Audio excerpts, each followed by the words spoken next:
At the weekend, Tory leader David Cameron vowed to mend what he calls broken Britain and claims that marriage is the answer.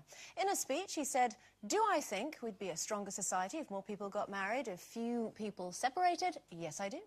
This comes in the weekend when rumours are rife that Brad Pitt and Angelina Jolie, unmarried parents of 6, are on the brink of separation. Now, obviously, we don't absolutely know what's going on in their household, but do you think that if you're married, it makes it more difficult to walk away? And do you think that more of us should be getting married before we have children? What a load of old nonsense from David Cameron. What's he like living in a fairy tale land? But you're just saying that because you're not married. You're in a long-term relationship with a child, but and not I'm married. not a commitment phobe. I'd marry Paul tomorrow, but I just don't like weddings. And I don't need to be married to make... I can't stand them.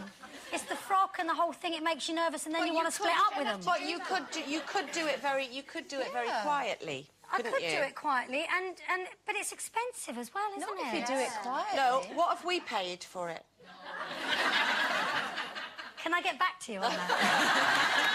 No, I don't. Seriously, though, I don't think you need to be married to be more committed in a relationship. And I think, you know, if you're looking for a reason to stay together, then I think probably children are the best. They're the glue, I think. Do you not think, again, just, you know, playing devil's advocate with you, do you not think maybe, you know, because of the way that you were brought up, maybe you're keeping one foot slightly outside and one in because you're a bit scared? I've not got one foot in the back door ready to leave him or anything like that. But I think, you know, in my past experience, on a sort of more serious note, I mean, I am a product of a relationship that happened between my mother and a married man. Yeah. Who, when my mum found out that she was pregnant with me, she found out that in the same week that he was pregnant and that his wife was expecting as well. So he was pregnant. Sorry. I knew what you meant. I come from a very talented family.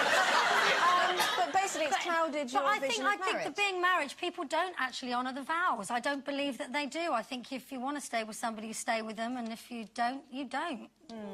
I think there was... I mean, obviously, we've moved on, haven't we? Because I do think that there's no... As you say, there is no stigma. Kids used to get bullied if their parents weren't married, and now, of course, they don't. Similarly, there's no disgrace in coming from a broken home.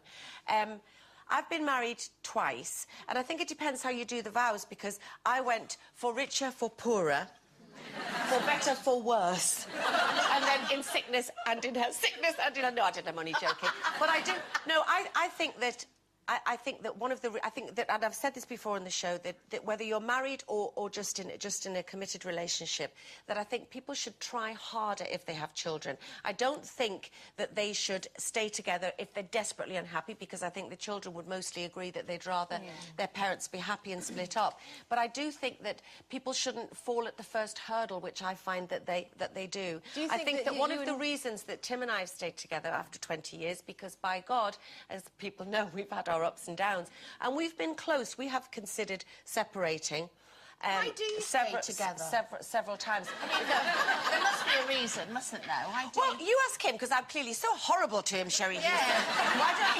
Why don't you ask him? Well, I mean, just say why I we do have 2 children, but what I find that keeps us together is the history. I love the history that we have together. Do you mean your memories? I love that. Well, the memories and the fact that, you know, you have 2 families which have come together over 20 years. His family adore me, mine adore him. They would both understand and be sympathetic, you know, if things happened, I know. But it's sharing occasions. When we're watching something, say, watching little Louis, you know, play a duck in Wind in the Willows, even though I never knew there was a duck in Wind in the Willows. But anyway, we were watching it, and you sort of look at each other with that kind of... I can't bear the thought of him going on it, you know... But you can have shared history without being married. Do you think it's the fact that you're actually married? No, I don't. I don't. It can't be anyway, because I have to take up on Lisa's point. I don't think children glue a marriage together. I think children can part a marriage. I don't think it should be the 2 people that keep you together.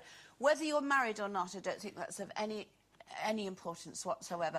I think those 2 people and the commitment you make must be without that licence or whatever. If you decide to get married, stronger than the responsibility you have when you share a child. Yeah, but what I'm trying to say is that my brother has been with my sister-in-law, they're not married, for 34 years. They're the strongest couple I know. It's truly wonderful.